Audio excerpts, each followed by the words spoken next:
Watch them at 500. What's good, everybody? Steve here with Gate City Sports Channel. I got my guy BIRDGANG31 over this direction. One of these directions over here. What's good, man? How you doing, man? Yeah, I'm doing great. You know what I'm saying?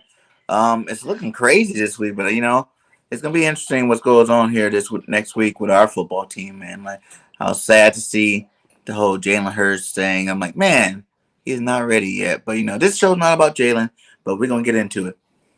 So, for you guys that are tuning in, you can probably tell from the thumbnail and the title, we're here to talk about Cordarrelle Patterson.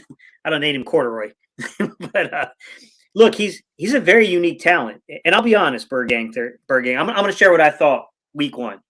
Okay, they're telling us, oh man, like this dude's going to be the starting running back for Atlanta. I immediately thought, oh, chopped liver, like this is really good for the Eagles. Like, yeah, this is pretty good news breaking for the Eagles, and it turned out in our favor because they just really didn't have enough power to really compete with us in that game. Yeah. But I'll tell you this, following the Eagles game and just like tracking what Patterson has done, he's been pretty good. Like, I think that this could be the beginnings of something that is kind of a new age to things, but certainly, there's a lot of talent here and it's unique. I mean, yeah, man. What do you think? I didn't think he was going to be that good the whole year. Like, I seen a couple of flash plays. I thought, oh, that's cool. They did that with Cordarrelle. That's cool. But I did not think, like you said, he's been doing this all year long to every team. You know what I'm saying? He's been running up down the field. He's still catching balls, too. So not only is he running out of the backfield, he's catching balls. He's doing everything, man. He's like a Swiss Army knife out there, man.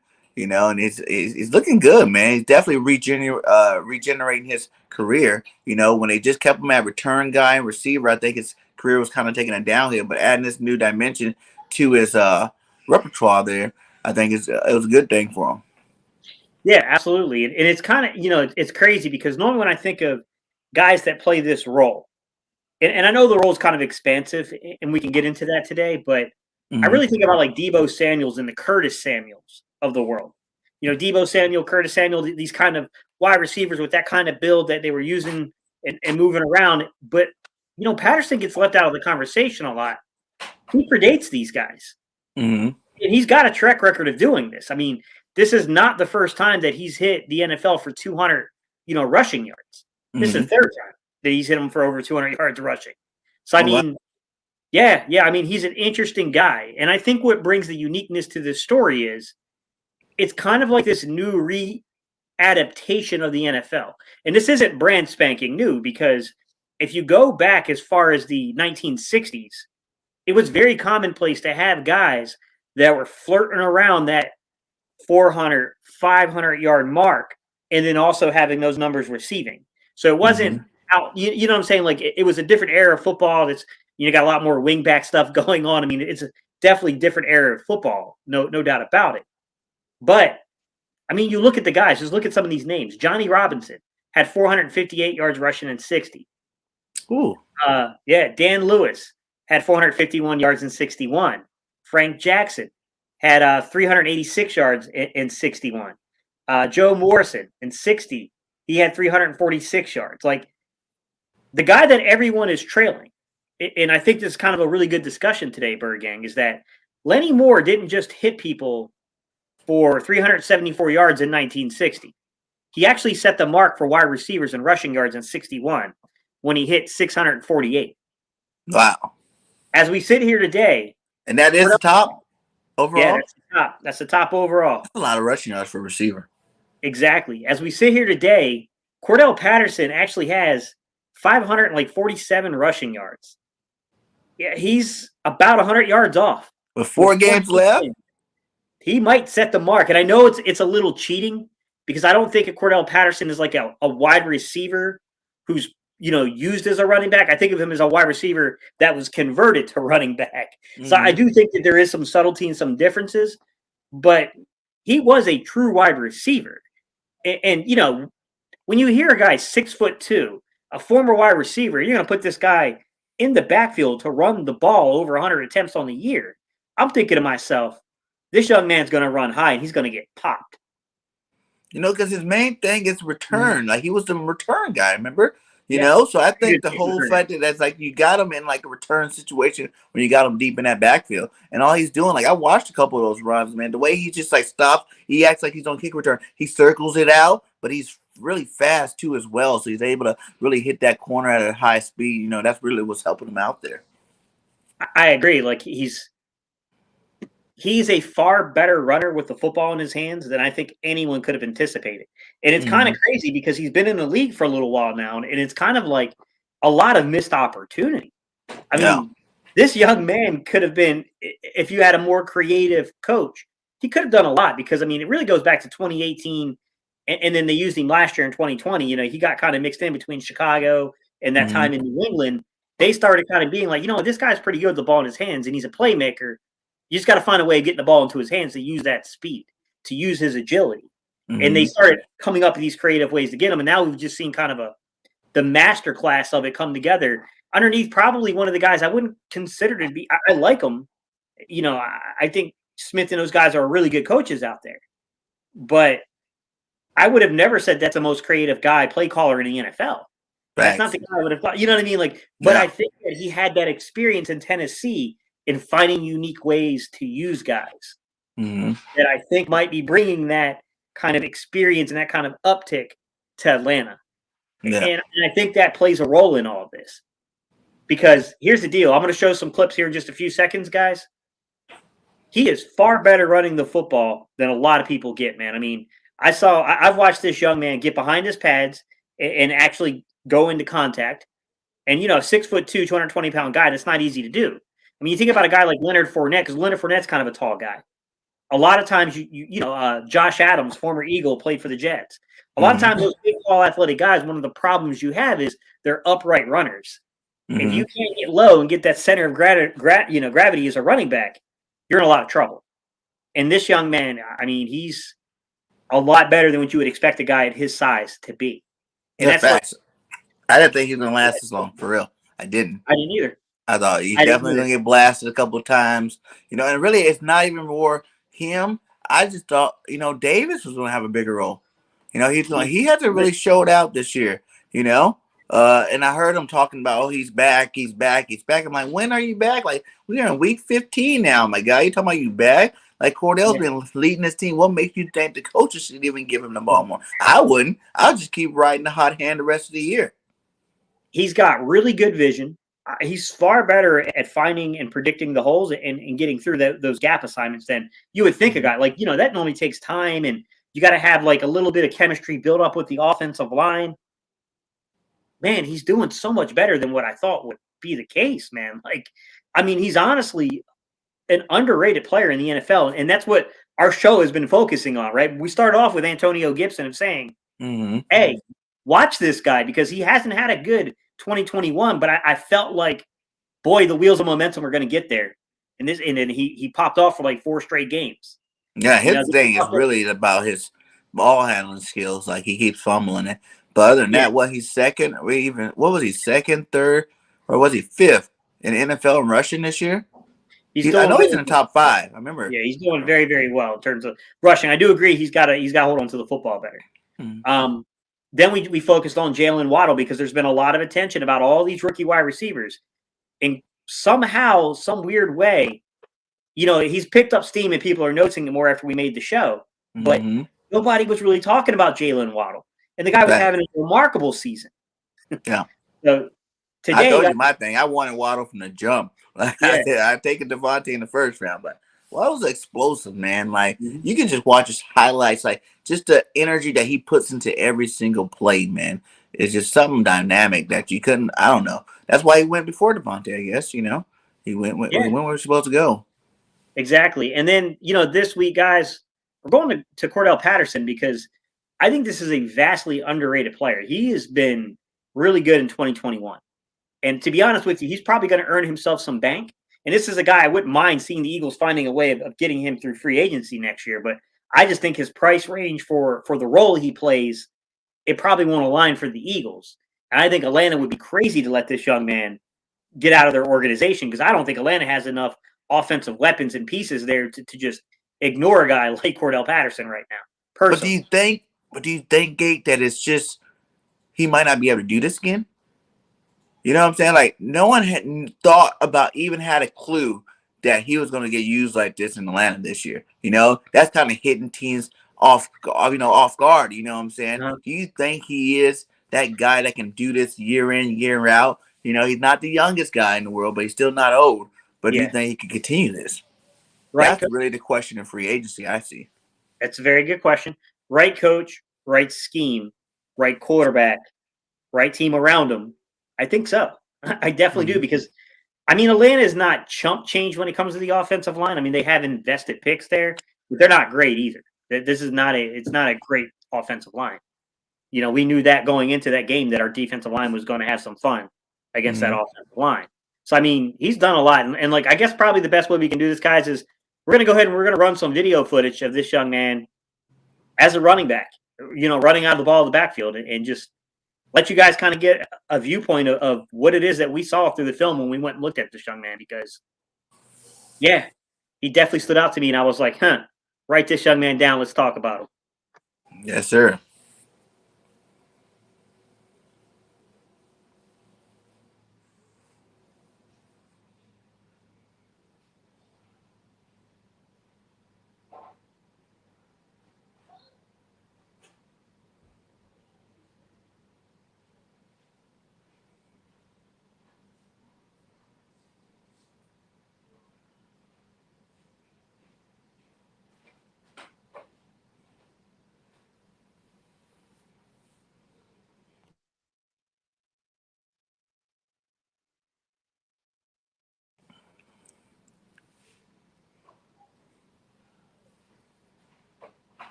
It's those returner eyes, man.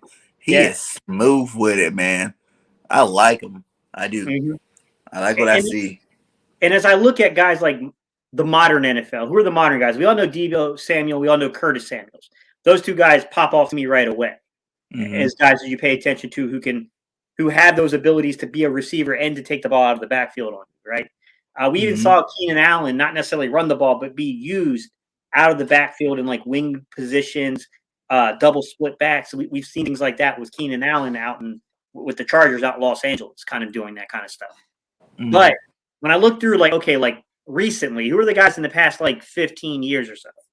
I mean, Tavon Austin is the one guy I think of, like kind of a gimmicky backfield Mm-hmm. guy where he had 3 seasons. One of those years in 2015, he had over 400 yards rushing, which I didn't realize he had that kind of yardage, to be honest with you. Then Was he had, that with the Rams or Dallas? I think that was with the Rams because that was back in Mm-hmm. 2015. And then he had 2017, he had a 270-yard season. And then in 2014, I believe he had a 224-yard season. So Tavon Austin. Then you had Percy Harvin, another guy who Mm-hmm. was a really good return guy, was very special in that part of the game, was a kind of a quasi wide receiver. He had ability. He definitely can break one on you. But he had 2 seasons, one in 11 and one in 2014. In 11, he had 345 yards. 14, he had 202 yards rushing. So, I Mm-hmm. mean, there are a couple guys, Tyreek Hill, his rookie season in 16, had 267 yards out of the backfield running. Brad Smith, ex-Jet, had 299 yards in 2010 and 207 yards in 2009. So the modern era of what we've seen has basically been Percy Harvin, Tyreek Hill, Brad Smith, Tavon Austin, Curtis Samuels, Debo Samuel, and then Cordarrelle Patterson. Yeah. These are these type of kind of in-betweeners that Mm-hmm. you can get this kind of flexibility with. But outside of Tyreek Hill, who's just a phenomenal athlete all around, I think Brad Smith, was a little underrated during his time. I never Mm-hmm. thought he was anything spectacular or special, but I thought if you ever put him on a good enough team with enough weapons around him and could use what he could do. He could be something special. None of those guys to me, other than like Deebo Samuel's a good player, but he's injured a lot. And then Curtis Samuel's, I was expecting big things from him coming to Washington this year, but he hasn't been right with his health. And he been getting injured a lot over there. Yeah, he hasn't really been anything. All these guys are chasing Lenny Moore from 60. When he hit the 648 yards rushing. And like what stands out to me is just how good of a receiver Cordarrelle Patterson is in this role. Because I don't think he's anything special if you just line him up on the outside, play in and play out. I think corners and teams kind of adjust to him and they take away what he can do. But something about flipping him into the back and then moving him around, even, splitting him into tight formations, splitting him out wide, it creates these matchup problems for teams. And when you get somebody in a bad matchup with Cordarrelle Patterson, it's a really big problem because he's fast, he's big, and he's got really good agility and really good eyes.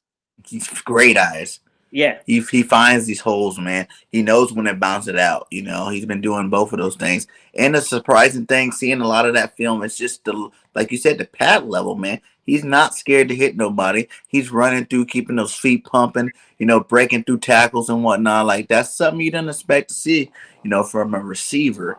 You see that with the running backs a lot, but you don't really usually see that kind of like a tight end almost, when he's running with the ball. Yeah, and that's the thing is that it's what this changeup has done for this young man in terms of the overall player that intrigues me, because now you got 1,000 yards from scrimmage player, you got 549 yards rushing, and now you got 519 yards receiving on 46 receptions. Like, you got a 500-yard receiver and a 500-yard rusher in this young man, and that's real. That's major production from a player. And when I went through the film, BIRDGANG, I was just really shocked at how good he is on things like tunnel screens, those bubble screens, just little swings and wheel routes, like all those little angle routes from the backfield. Running the angle guys it's that motion. All those little things, like he is quite the weapon out of the backfield as a receiver doing that. And I want to get into a conversation about Philadelphia following this, but right now I just want to, I want to give Atlanta the moment. They're 20 minutes or so, and then, Cordarrelle Patterson his moment, because this is about, celebrating the revival of a guy's career. Because I think Cordarrelle Patterson was pretty much, no one was expecting much from this young man. I thought he was done. He really found kind of a niche here. Like, to be honest, like, I don't know how long it's going to last, but it doesn't matter, because even if it only lasts a few seasons, guys, that's a few more seasons he was probably going to get.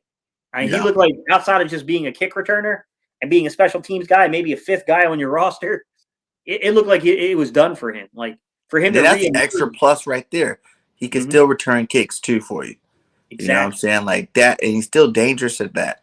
So it's crazy, man. Atlanta definitely used this guy in the right situation this year. That's for sure. Yeah, and the thing is that, like, people see the number 84 on his jersey and they immediately think, like, this can't last.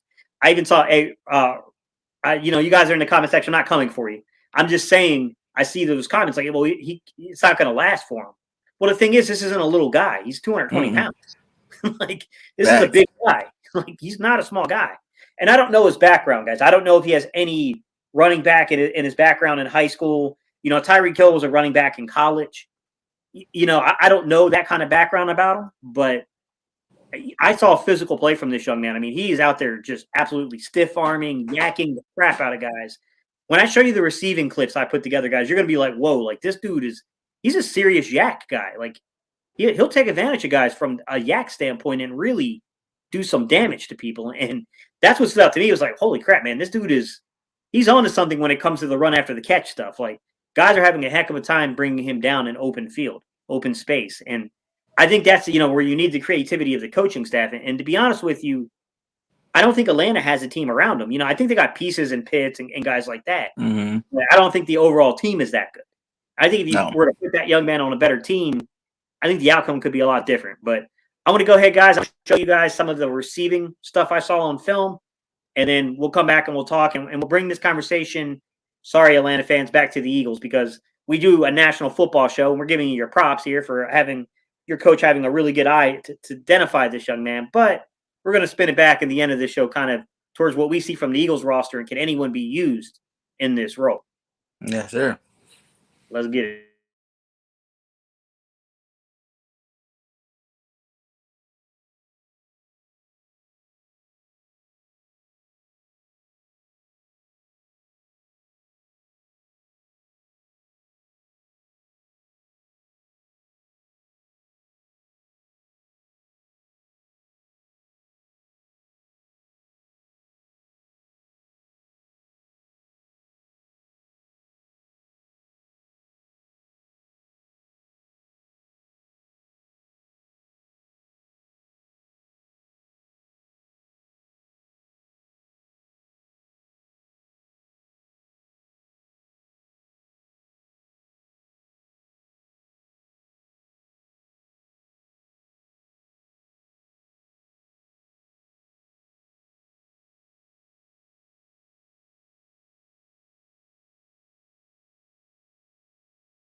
Wide open, it's Patterson across midfield, fins off Logan Ryan, and still going.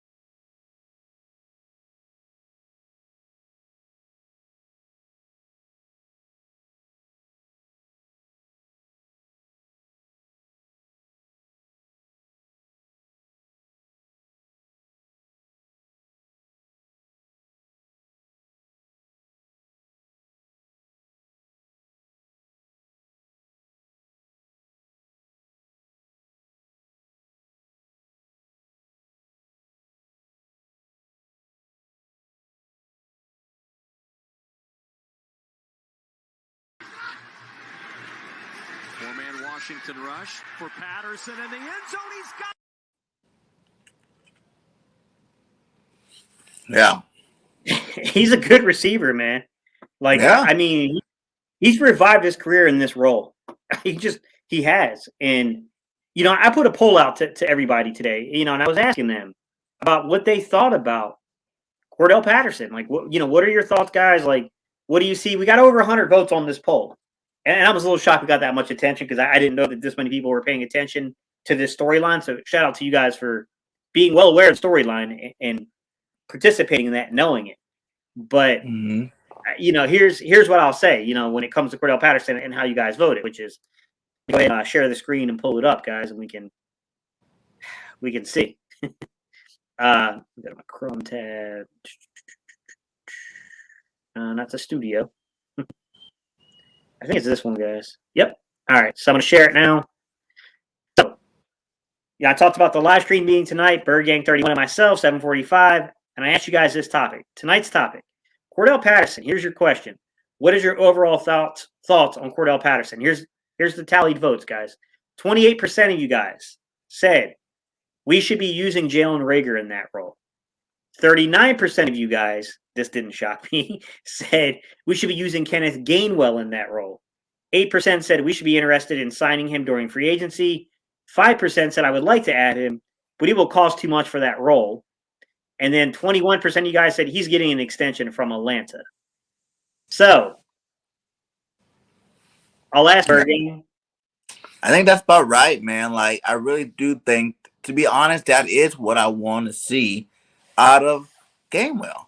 You know, keep your running backs the way you got. Keep Gainwell, have him be that guy where you got him out of the backfield. You line him up at slot. You know, maybe not doing anything with Gainwell on the outside. He's just all slot type stuff.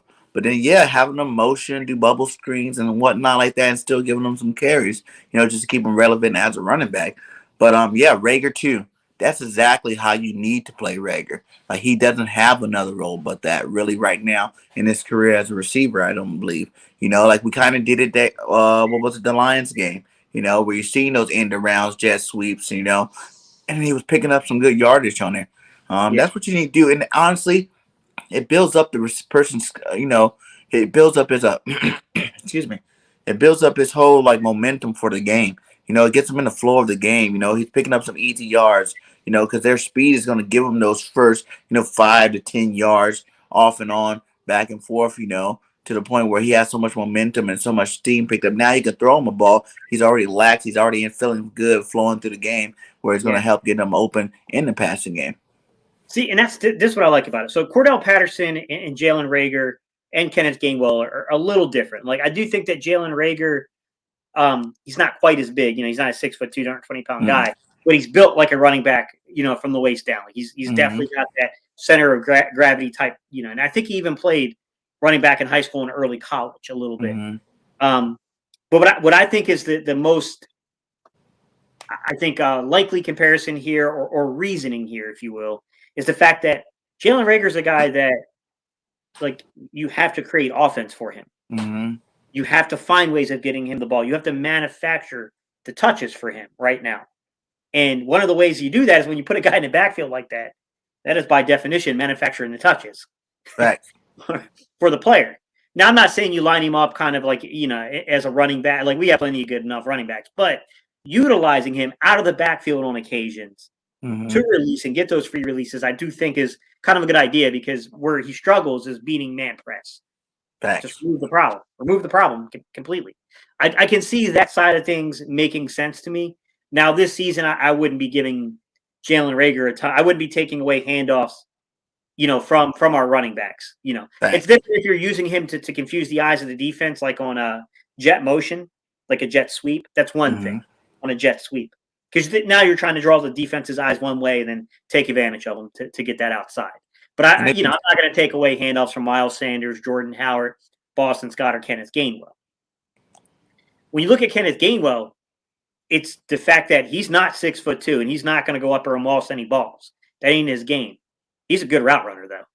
Yes. He's a really, really good route runner, and I think he's got some of that one cut ability, right? He's not going to bulldoze you. That's not his body frame, but he's not a runner as people think.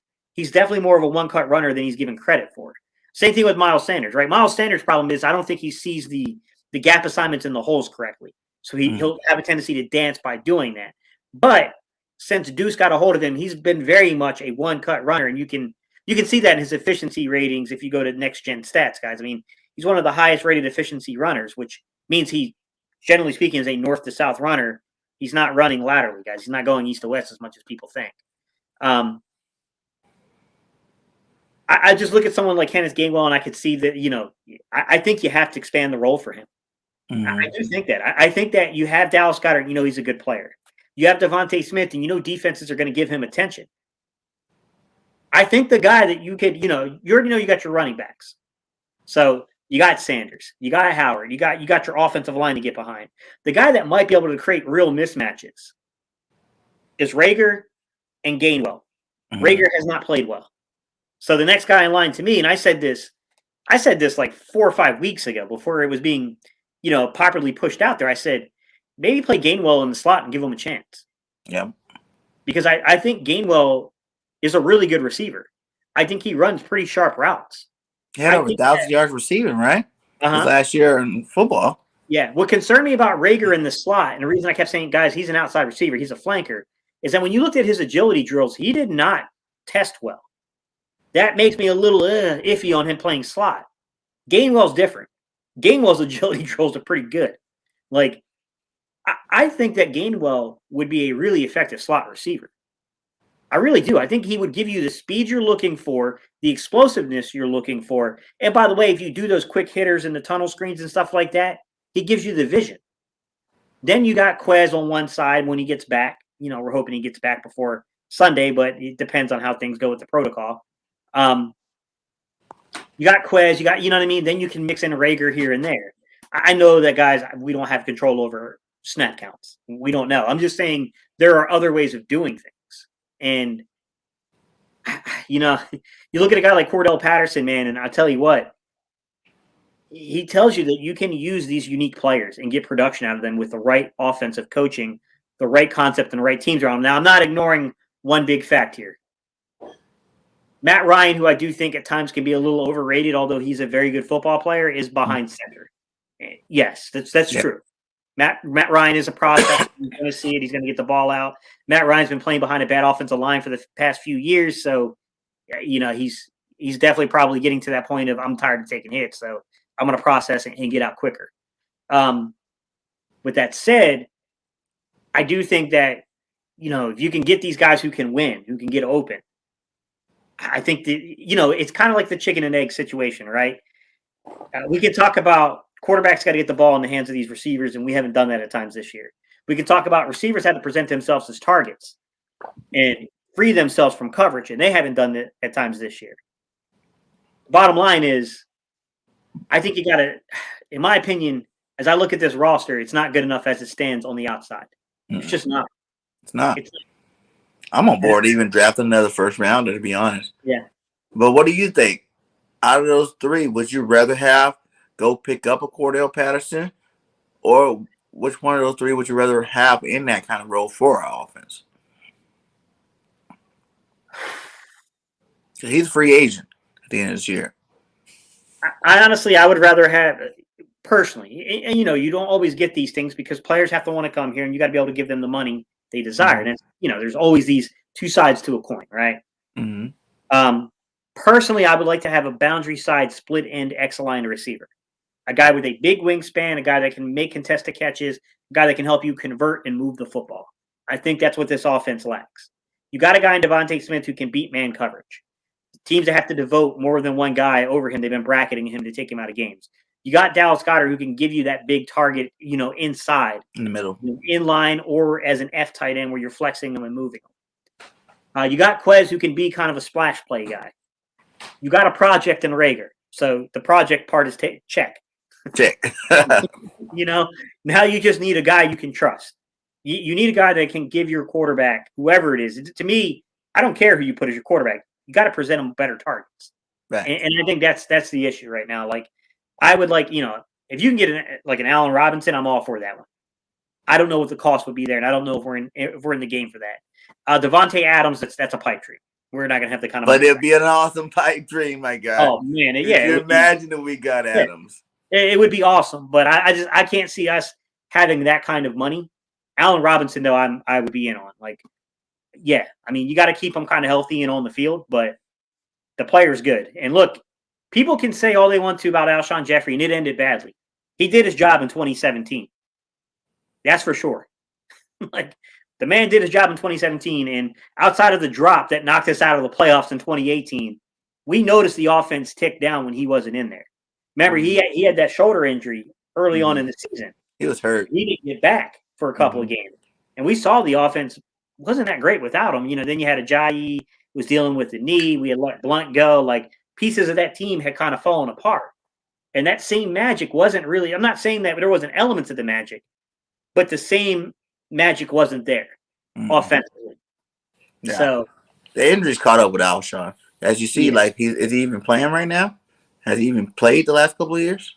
No, he hasn't played this year. Last year, he barely played. He was with us, and, he was out with – he had that weird situation with the Liz Frank, remember, where he was supposed to – yeah, that's why he wasn't with like 8 weeks, and then Fogle went off, so then they were having difficulties of trying to figure out how you integrate the player back. Yeah, they finally integrated him back late in the season and take the snaps away from Fulgham, which causes Fulgham to slide down the rabbit hole. I've had a lot of people ask me, like, would we, Miami cut Fulgham? Should we bring him back?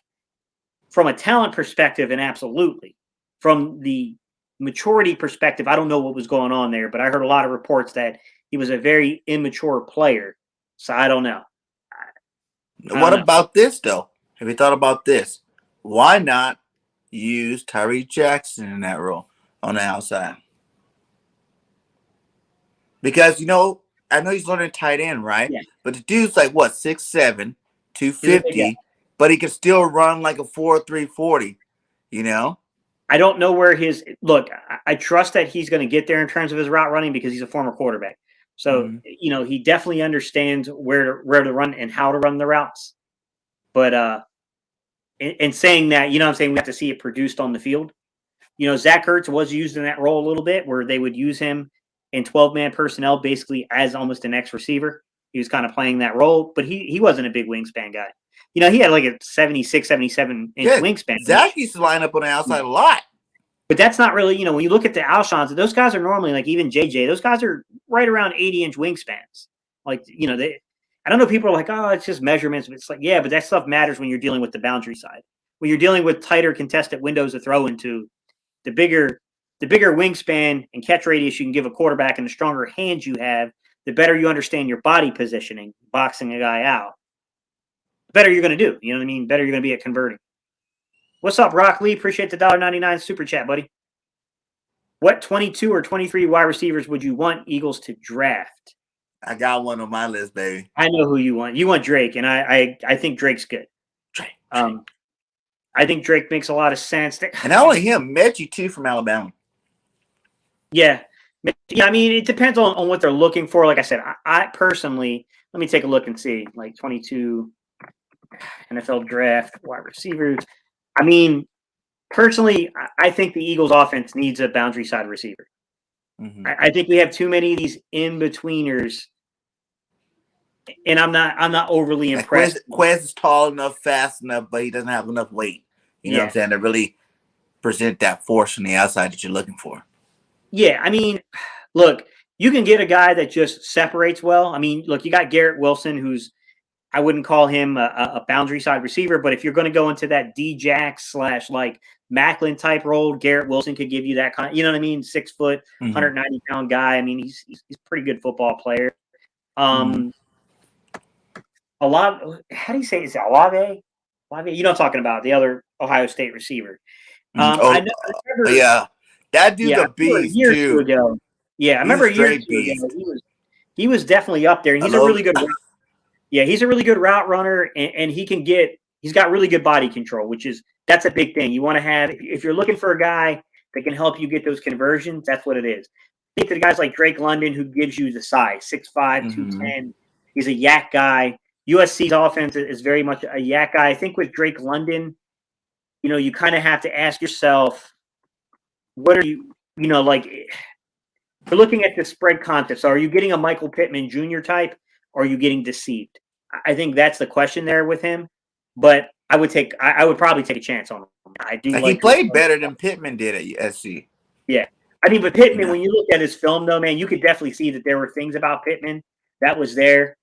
There's the kid Burks from Arkansas. The problem I have with Burks is I'm a little scared about whether or not he can separate at the NFL level. I have to see that. He's a big guy. He's got that DK kind of 230-pound frame, but I don't think that he's got the same. We'll have to see how his testing comes out. I don't want to say anyone is or isn't something, guys, until we see the actual testing, but I do know that he has that kind of big 6'3"-ish, 230-some pound kind of frame to him. That's we know the category of what that is. As I look past that, man, I think get into some less certain, players. You got Justin Ross, though. I think Justin Ross could be a pretty good receiver in this draft class. Is that the Clemson guy? Yeah, he's a Clemson guy. You got Mechie, like you said, from Alabama. Mechie's definitely. And Williams, too. Like, is Williams a freshman from Alabama? Because that guy's a beast. Yeah, Mechie, he's got some speed on him. If you're looking at that kind of player, then you got, partially we don't even know who's going to declare. So we have to figure out which underclassmen are going to declare. You know what I mean? Like, that's a big part of it.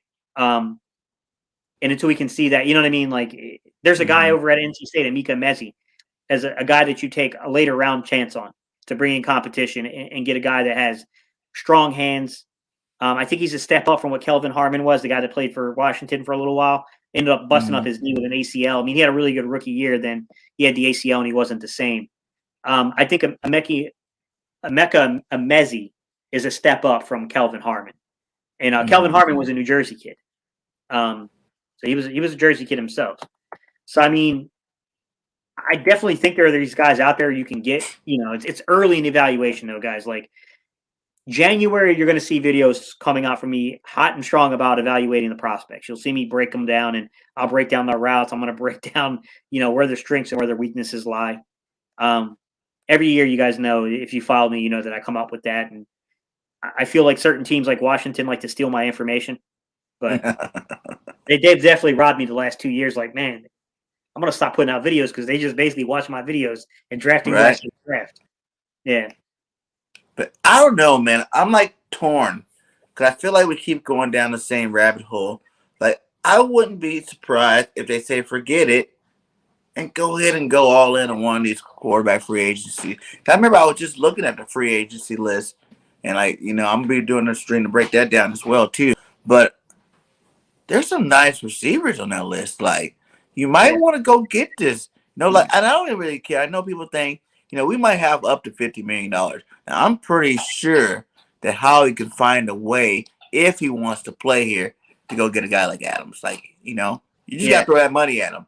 Let me And you put a lot of it in like that sign-in bonus, so you're not looking at a huge cap hit. I'm pretty sure he'd be happy to do it, and to have him on the other side. So we need to get a sure thing. A guy that wants the ball. That's when the ball's in this area, he's going to be hungry to go get it. I don't want some guy that's just waiting for perfect passes all day. Yeah. So Rock Lee, TJ Blitz, Ben Adams, Richie, BIRDGANG. I'll ask you this. We had a good run this year at wide receiver. Okay, we got a top 10 guy in Devontae Smith, worked out. Mm-hmm. He's a good player. Mm-hmm. Reagor, JJ, Hightower. We got lucky with Quez. Mm-hmm. But do you think this organization becomes a little weary of drafting a receiver past like a guy being rated a top 12 player? Do you think that they become a little too concerned about the nature of how many they've missed? I'm not saying they wouldn't take a guy in later, third, fourth round, something like that. But do you think that weighs in and they say, you know what, this team really just needs a veteran that we can depend upon? And that's why I say, either you go all in on a free agent that's really good, that you don't have to worry a second of your time of wondering, is he going to make plays for us? Like a guy like Robinson, like a guy like, Adams there. Or you just keep on shooting the barrel. First round pick. You got 3 of them. Use one of them for another first round talent. Like Olivier, what do you call his name? I don't know how to pronounce his name either. Olivier, whatever his name is. That boy has been doing. The kid from Ohio State. He's been doing big things for the last 2-3 years now. So he's not a big guy. I don't think he's a big guy, but he's just really good at body position. And that's a guy if you tell me Gate, you're not going to get that guy, they're too big a risk in this draft. You might get a guy, you might hit on him later rounds, but you can get a guy like Olivier from Ohio State. And this is a guy that he runs crisp routes, he gains separation, he's got great body control, so he can play on the boundary quite easily. Just like Devontae can play the boundary. It's just that his frame, he's slight of frame. You don't want him getting bracketed and taken out because there's less space to have to worry about him. So if you take a guy like that, I do wonder, maybe a guy like that makes more sense, because he is, he's one of these guys that has the nuances of running the position. Maybe not the physical measurements I'm speaking of, being a 6-foot+ guy and having an 80. Because you don't really have to be 6'4" or whatever. If you're good, you could be like a 6'1" guy and play that outside just fine. You know what I'm saying? You can separate, and if you can separate and you can gain body control, I think Doug Baldwin, former Seahawks receiver. Mm-hmm. Not a big guy. Great separator, good body control. Then you can do it.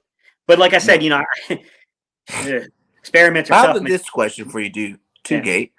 Do you think Devontae Smith, and this is no slight on a Slim Reaper, you know what I'm saying? Yeah. I think he's a great receiver, right?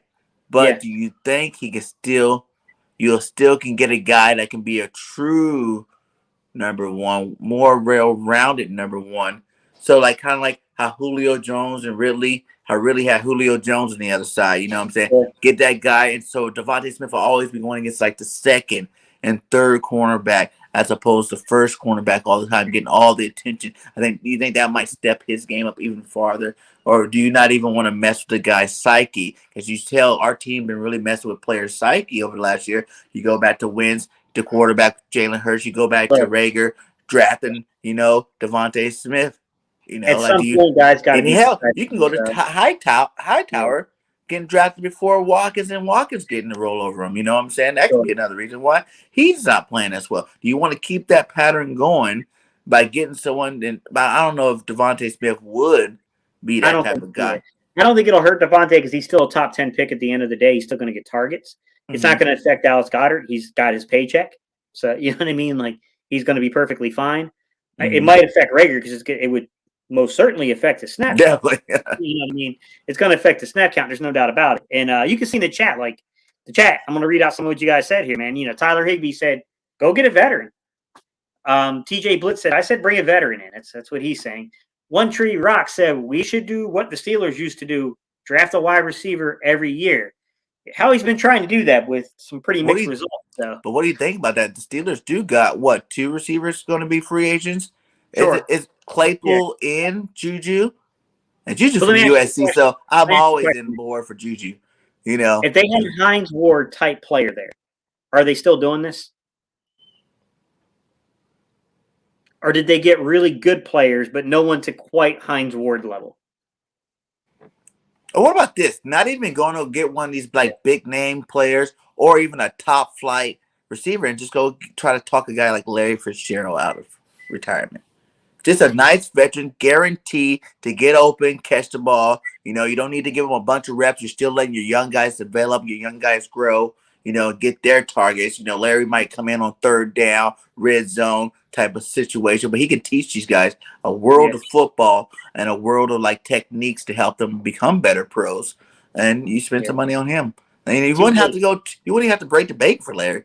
You know what I'm saying? I think he's retired. He hasn't played all year long, right? You just get him in with a nice veteran minimum, maybe a little bit more just for him, being who he is. But yeah, TJ Blitz got me laughing. He said he came out with a shopping list. He said we should have scooped up Watkins, OBJ, even Antonio Brown. I think so too. I really am. And OBJ is going to be a free agent again too, and I wouldn't even mind getting OBJ. Hey, no problem, Rock Lee. Look, I everyone knows me as the quarterback guy, and I've coached and I played quarterback, but I've also coached wide receivers almost as long as I've coached quarterbacks. I mean, I really do study tape on wide receivers, and Doug Baldwin was one of my favorites. I still think he's one of the most underrated route runners that ever played in the NFL. Why don't the Eagles throw fades, 50-50 balls in the end zone, even with Wentz? Some of it has to do with timing between the wide receivers and the quarterback. I think in 2020 it was really difficult to do that just because you didn't have a lot of time on field together because of all the protocols that were in place. Mm-hmm. So I think when you have a young receiving core, you had a second-year guy in JJ, and then you had 3 first-year guys, and you had an undrafted rookie free agent in Fulgham. Or no, I'm sorry. He was my bad, guys. He was a 6th-round pick, but he was cut and added to your practice squad and then brought up. Sorry. So, like, when you look at that, like, there wasn't a lot of chemistry for that type of thing. And like fade ball's really not too much to be done with like rookies. And you know what I'm saying? You want someone with experience to know how to, run that route, how to position their body to catch that kind of ball when you're doing it. That's kind of like what we saw with Reagor. Reagor is a good contested catch guy from college, man. I mean, he's definitely got huge vertical, 42-inch vertical. Like, Reagor can elevate better than people think. But what good does a 42-inch vertical do you if you run out of bounds? Yeah. So I mean, they did kind of try some fades and stuff early in the year, and they've hit on a few. I mean, they hit Devontae Smith on the first game of the year on a fade, beautiful fade. So I mean, it's here and there, it's been there, but nothing with like any kind of consistency per se. Yeah, true that, man, true that. And I'm not saying that these guys can't even develop. Like, I see even if a guy like Quez Walker hits the offseason, because you see the jump he made from year 1 to year 2. Now, say this year, he makes another jump, where he gets even better route running, and he might even bulk up a little bit more. Now you might have a really dominated receivers because the speed probably won't leave too much because he's fast enough, to lose like a half a second, but still, pick up that weight to become a more physical receiver. Absolutely, yeah. We got some regulars popping in now. I see. Show enough 215. What's good, buddy? He said, and the O-line. Good point. In 2020, we only had like 14, 15 changes on the O-line. And then Philly Fresh coming in with the Yoda. What's good, Fresh? Hey, Fresh, we got to get you on the stream one of these days, man, when we do these national TV shows, man. Because I know that I know you definitely got some opinions about the national, the league as a whole and some of these guys. So. Yeah, Montre Rock said he'd be like, man, you on with Gate, man. I never even done a show or met the guy, man. He looks at you like a legend. I'm like, yeah, man, we can get you on here. Talk some ball with Gate, man. Everybody want to talk with you, Gate.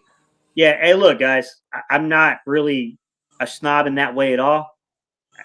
Just hit me up and say, do you got time? I mean, I'll let you know if I have time or not, guys. Like, I don't really, I don't even really look at anybody's channel, guys, like that. It's not, when I came up, I was very fortunate to have guys like LD and 500. I made really good friends early on with Reese and Mike, and Mike he blew up on us. So sometimes it really is a matter of just asking, man. Don't be afraid to ask, guys. Yeah. I know I won't be afraid of that. I ask all you guys, and I'll blow your inbox up until you say yes. Yeah. Don't be afraid to ask, guys. But hey, what I can tell you guys as young content creators, what's the worst you're going to get? A no? Like, right. At the end of the you know day. what I'm saying? And most of the times, it's never going to be a direct no. Mm-hmm. It'd be a elongated no. Let me see what I can do. Let me get back to you. Exactly. Yeah, exactly. Yeah, it's going to be a brush off. Oh man. But I generally, guys, I'll work with anybody. I'm not really like that. I like even bringing, like I said, last Sunday I had a live stream with someone who's just a channel member. They're just somebody that follows the content. They're a former high school coach. They played high school football. Like, someone that knows the game said, look, I really want to come on and do like a film study with you. Like, I appreciate what you do. And I think that I can help free you up to kind of do some things by helping you out with the film. So that way you can kind of interact with people and do more explaining. I really appreciated it. So, I mean, like, good football talk is good football talk. It don't matter where it comes from. I've learned talking to guys like Ken Saad, talking to Jalen Williams. Jalen Williams has taught me so much about line play, offense and defensive line play. And to give you guys a clue of how like Jalen and I first met each other, Jalen disagreed with one of the points I had about, it was actually the Seahawks playoff game. And I was talking about Jason Peters and I was talking about the protection. Jalen being a former collegiate offensive lineman was like, Gate, I have a little different perspective on that. So we had a disagreement, not like anything crazy. Just, we saw things a little differently, and I brought him on to talk about it. And then I ended up learning a ton from the guy. I mean, he taught me a whole crap ton about technique and stuff on the offensive line. So I had a great show when I had Jalen on my show too, man. That's a smart dude. Yeah, absolutely. He knows the game. We go in our little banners back and forth on Twitter, but he's definitely a smart guy over there. Yeah, Jalen knows his stuff, man. He's really smart. Ken knows his stuff. I mean, I've walked into a bunch of you guys that some of you guys just don't want to run channels. For the life of me, I don't understand why you don't. But some of you just want to do it, right? But you got good insight. Definitely got some. Like, hey man, why don't you have to? I have the time. I'm like, you're in all the live. You see everything. Like you got the time, my guy. You get a content creators. What's up, Eagles Champ 1? What's up, champ? He said we should draft Jameis Williams. I'll give you a funny story about Eagles Champ 1. I don't even know if he remembers this.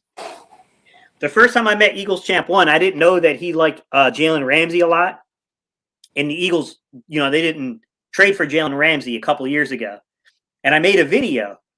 And I was like, I said in the video, like, hey, guys, I know that a lot of you guys were, like, really on the Jalen Ramsey, bandwagon. I'm sorry, it didn't happen. And Eagles Champ 1 thought I was coming at him about that. And I was like, no, man, I don't even know who you are. Like, what are you doing? Like, but that was the first time I met him. Then I, of course, I can be a little hyperactive. No, he's a content creator. And I was like, oh, now I feel bad because like he thought I came after him and I didn't even know that, But yeah, it's funny, man. I mean, I met a lot of people. I met Ricky. Ricky does stuff here with BGN Network, guys. You guys probably know him as Boys for Life. Yeah. I mean, he can get him down where he can stop all the trolling. He actually do know how to talk some good football. I had Ricky on. We talked for a little bit. Guys, we appreciate y'all tuning in. We're going to go for about 5 more minutes. I told my guy I wasn't going to keep him. He just came off a live stream, so I don't want to hold him up, too long, guys. Look at that. He said I was mad. That was forever ago, bro. It's all good, man. Hey, look, guys. I can tell you this. Like, YouTube's a crazy journey. When I met Mike, he had under 200 subscribers. Like, think about that. I don't even think I had 100 subscribers yet when Mike and I started, like, talking and, like, collabing on stuff. Like, I remember helping Mike pick out his laptop. Like, giving him some ideas for the type of specs you need for the laptop and stuff. Like, nice. I know Mike since he used to film on this side, like his old house. He had that like that side entrance, and he used to film on that. Like that's how long I knew him. Yeah, that's old school right there. That's old school. Exactly. Yeah. Yeah, and that's the one thing about this whole community. It doesn't even matter, like really, what team you root for. Like all these guys are out there, And they're like, if you talk to them, like, you just can't be scared to talk to them. Don't just, if you do talk to them in like a live or something, if they got time out there, me, I'll ask you questions till the end of the night. You know what I'm saying? Like, cause a lot of people are willing to give you information if you're worried about not starting something because you might not know, like you said, what laptop to use, what camera to use. You're not sure what kind of content you want to put out. Do you want to do more videos? Do you want to do more live stream? Any of that stuff. Like, if you ask these guys, man, they would definitely tell you. They'll take the time out and talk to you. Definitely, man. I'm a whole Philly Mike up, and we're going for 25 minutes. I'm joking. Yeah, Mike. Tyler Higbee said, "What do you think of ankle gate?" It would have been funny if you'd have put Comet Gate. Right? I don't know. Like, at first I thought it was fake. And I thought, here we go. I think it is to an extent. I think it's to do that. But if you watch that one clip of him walking, when he walks past the tent, he has to like move over a little bit, and that's when you can see that's real. That's not a fake injury. I think he's dealing with a real injury, but I also think the organization might be tipping their hand a little bit in the fact that if the young man feels like he, even with the injury, is healthy enough to play, but they're worried about the limitations in him being in the pocket, that's probably tipping their hand a little bit about how they feel about the quarterback situation in general. I don't think that guy is out there, though, guys, next year. I don't. I mean, I know some of you guys are really high on Kenny Pickett, and I haven't done enough homework yet to say he's not the guy, but I'm not, from the little bit I saw, because I'm an ACC guy, and maybe I'm just being, I don't know, maybe I'm just being a hater because I'm an NC State guy and he's a Pitt guy, but, I see a guy that is an exciting college player, but I saw limitations to his game. And that makes me a little concerned. I will say that he's going to deal with some questions, and I think he's going to fall in the draft. This is really crazy. I hate talking about this kind of stupid stuff, but his hand size is small, guys. I ain't saying nothing personally about this young man. I'm just saying his hand measurement's supposed to come in small. So there's questions about this young man gripping the football in winter and in inclement weather. He played pretty well in the rain against Sam Howell in Carolina.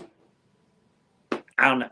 Another thing I was looking at, people got to really look at, is that, say Jalen's not 100%, you know what I'm saying? Like, it is a high ankle sprain. You do know those take a little bit longer, to heal up. And you've seen the report of how many, of the Washington football team players might not be playing. So it might even be a smarter move to go ahead and let them get 100% instead of putting them out there at 80%. You know what I'm saying? Let them be a full 100% because they're looking like, they won't even have a starting defensive line. The quarterback's all messed up. They might not even have a quarterback for the game. Their offensive line's out. Their starting corners are out. You know what I'm saying? Like, there's a lot of people. They had 20 people on that list, you know what I'm saying? Plus injuries to your starting center, which is your fifth string center, your right tackle, and whatnot, and things like that. So it's like, that's a lot of people, man. Why even risk him going out there and, tweaking it, when you can let Minchie go out there and beat these boys, half strength. So, hey, Richie, to get to your question, Kenny Pickett's been around so long. He was there when Max Brown transferred from USC to Pitt, and Max Brown got to meet him his last year playing. I'm going to try to hit Max Brown up in the offseason. I can't do it right now, guys, because he works for the PAC Network. So he's not going to have – he does color commentary. He's not going to have time to do it right now. But I'm going to see if he's got some time during the offseason before the draft to come on and talk about Kenny Pickett.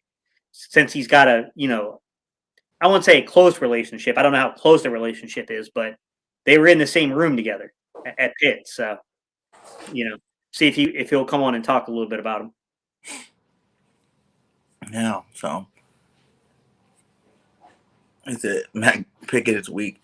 Yeah, that's one of them things. Like, I say, if because some of those guys didn't have their vaccinations or whatnot, so whichever one, whatever that number is, when it comes closer to like Friday, you know what I'm saying, that number of players still on that list, that's really going to determine if Jalen plays or not.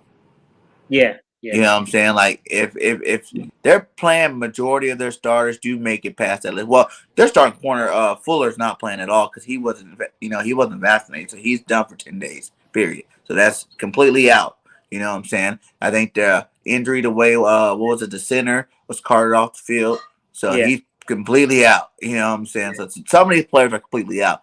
But these other Right. questionable players, if they don't get if they don't play, man, I can totally see Jalen sitting another week. Like we need him healthy if we're gonna make a run, down the stretch, anyways. So and like fans really shouldn't even look too far into it in terms of the quarterback controversy or whatnot. It's just a smarter move. It's a business move. You know what I'm saying? If the team has half of their players sitting out, where you're going to be playing some practice squad players or some dudes off the street that they have to pull up just to fill the roster, then why would you even care if Jalen's playing or not? It should be an easy win no matter what. And, he can come back fully healthy when we're playing the next game against the Giants. Yeah. So, Richie, to end this, guys, I'll tell you the story and then we'll end it. We won't tie Mike up too long. But to tell you guys a story about a baseball story and a guy named Russell Wilson. So at NC State, believe it or not, they ended up getting Russell Wilson, this unheralded guy out of Richmond. Following the recruiting class of Russell Wilson, like a year or two later, they pulled Mike Glennon out of Virginia as well. Mike Glennon was like a 5-star, huge recruit. Same Mike Glennon that's in the NFL that started for the Giants a couple weeks ago.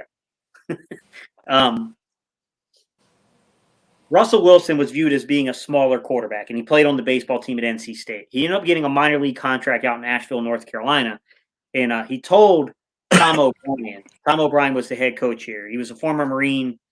Nothing against Marines guys on prior Navy. I always respect anyone that served, but Tom O'Brien was one of those guys, like, you had to learn to love that guy because he's difficult to like. Tom O'Brien ends up taking this hardline stance with Russell Wilson and says if he leaves to play minor league baseball, he will not be welcomed back to NC State's program. So, long story short, he goes to Asheville to play baseball, realizes, I'm not giving up my shot at the NFL for this. Comes back to NC State, asked to come back, but because they wanted to keep Glennon for 2 years, instead of only keeping Russell the 1 year, they told Russell, no, we'll give you your permission to seek a transfer. So he transferred to Wisconsin as a result of that. And they end up getting 2 more years of Mike Glennon. Russell Wilson goes to Wisconsin, becomes a 3rd-round pick, and then, blah, blah, blah, blah, blah happens. Weird baseball story, guys. It's just strange. You'd have to understand, like, the politics of NC State, guys. But, yeah, it was probably not our brightest moment here. To sacrifice 1 extra year with Russell Wilson to gain 2 years with Mike Glennon. Yeah. Bad move. Yeah, no, I didn't agree with it. Yeah. And then before we get out of here, that's a good one. I'd like to hear what you got to say about that one. Beyond injury, Steve, how can Stingley fall out of the top 10 in the 2022 draft? I don't know there's anything I can say, Richie, that's going to make him slide down the board. But it's like, how good has he been playing? I haven't heard too much of him this year. Yeah, it would have to be based upon film. The problem with SEC guys is they play more man and they play more, more match and mirror and press than other leagues do. So, you get a guy that's really good coming out of like the Big 12. It's not quite the same as coming out of the SEC. So those guys tend to be top half of the draft, top 16 draft picks. Think about C.J. Henderson a few years ago, right? I liked C.J. Henderson's film a lot. I didn't think he was a top 10 pick.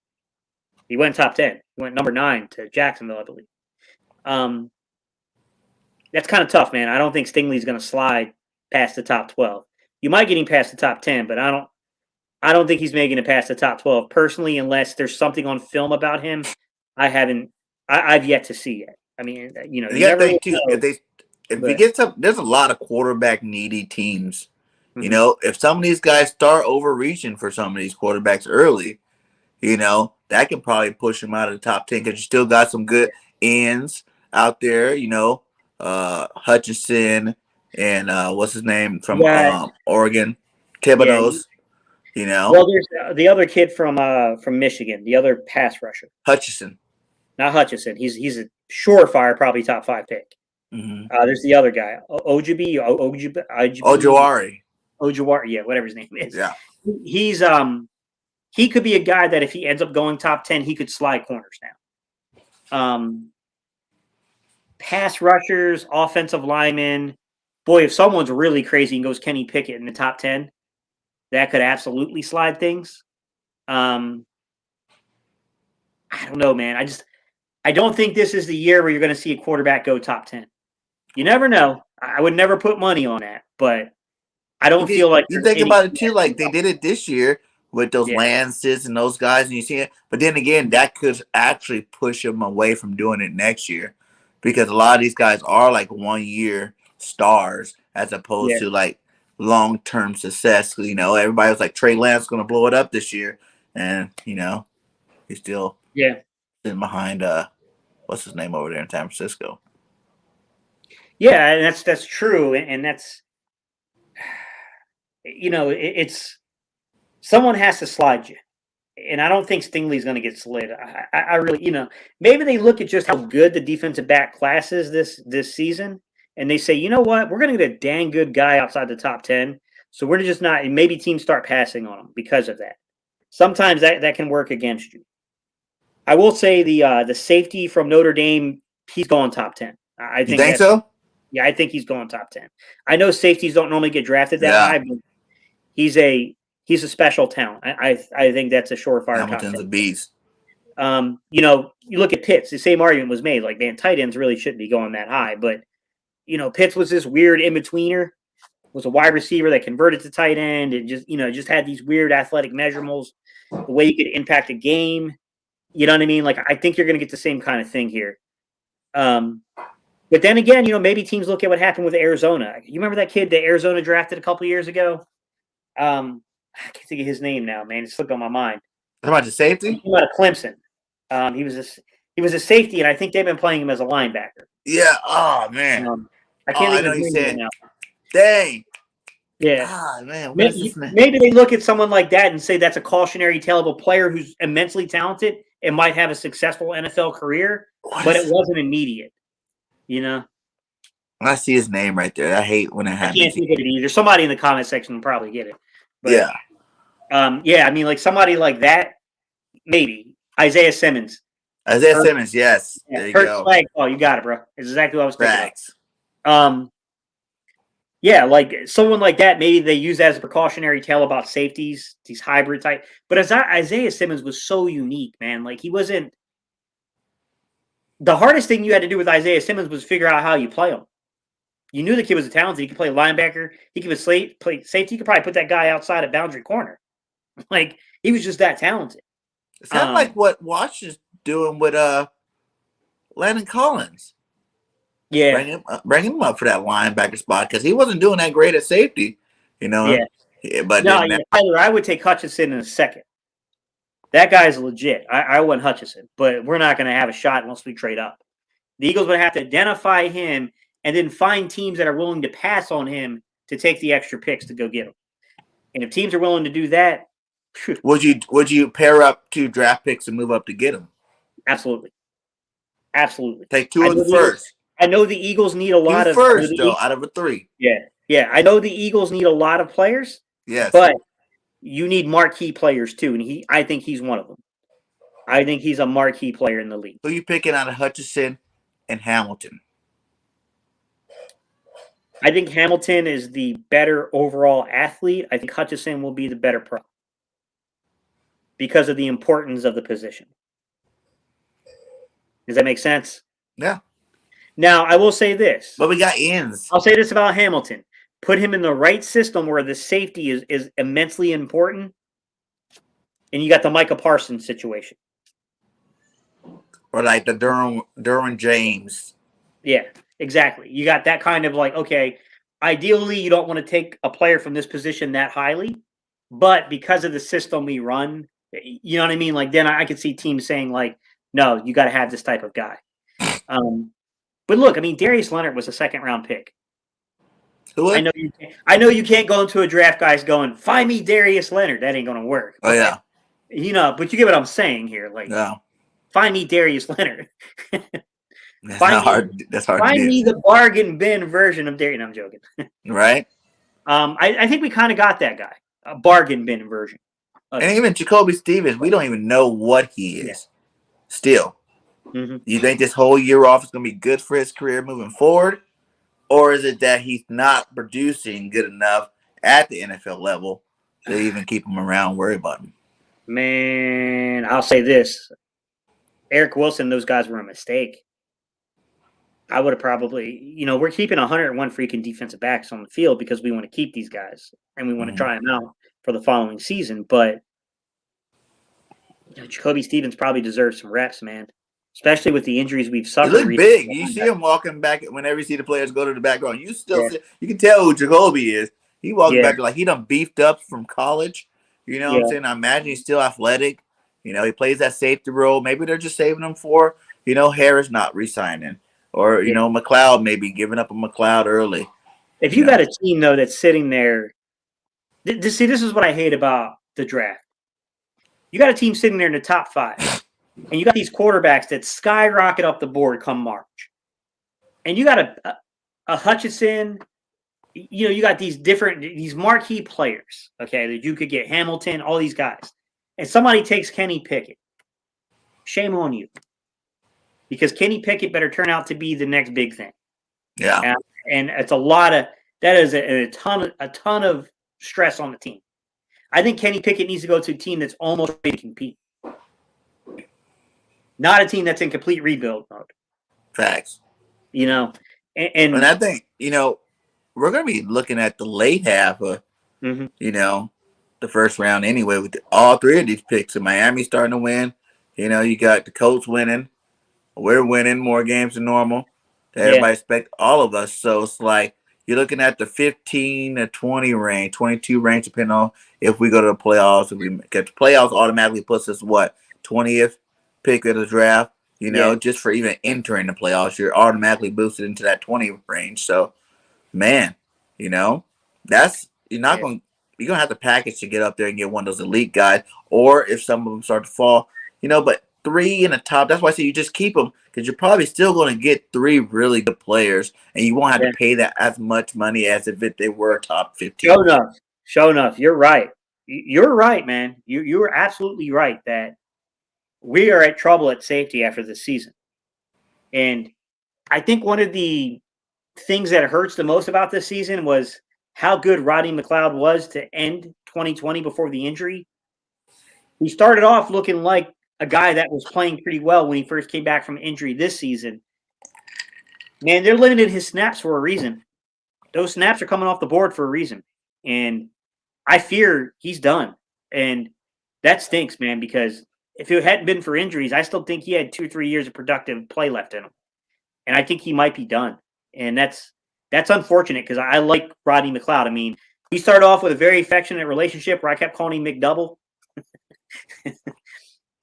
Anyone that followed the battle boards remember that I used to mispronounce Rodney McLeod's name. I used to call him McLeod.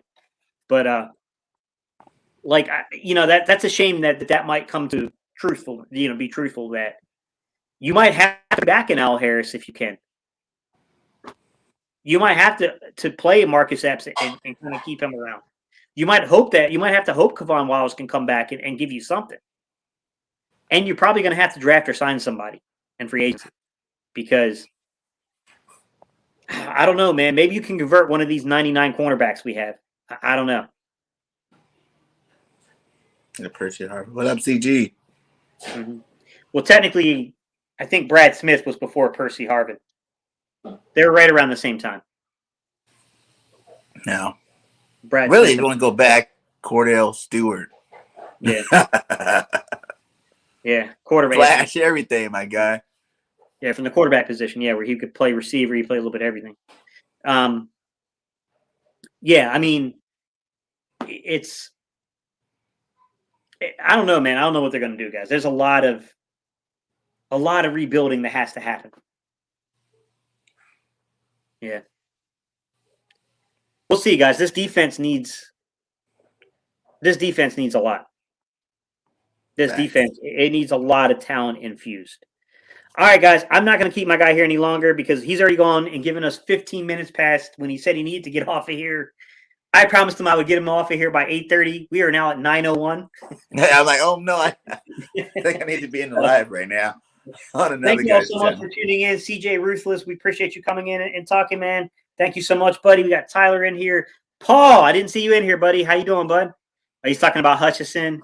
Richie MC, Eagles Champ 1. Everybody that commented in the chat tonight, guys, we appreciate y'all so much. Keep in mind, we do this national TV show every Wednesday, guys. We're going to do Every Wednesday. We're going to do a national topic, all right? Eventually. We still give you a little bit of birds, too, as you see. Yeah. We're going to give you a little bit, but mostly we're going to focus on the big topics. Yeah. You know, players making moves. Hey, CJ Ruthless, I appreciate that, buddy. Eventually, guys, we want to get you guys involved. We want to get you guys involved with picking topics for us, maybe even coming in and contributing to the conversation when we bring up these conversations about people from the league. Especially if you're if we're talking about a player on the Falcons and you're a Falcons fan or a Falcons content creator, we would love to get your perspective on the player we're talking about. So facts. We definitely want to do more like that, guys. All right, y'all. Thank y'all so much. Hey, BIRDGANG 31. I really do appreciate you, bro. Hey, thank you, my guy. I appreciate it. I love the show, man. It's good stuff. Yep. All right, man. Peace, y'all. We're out of here. Peace. See y'all next Wednesday.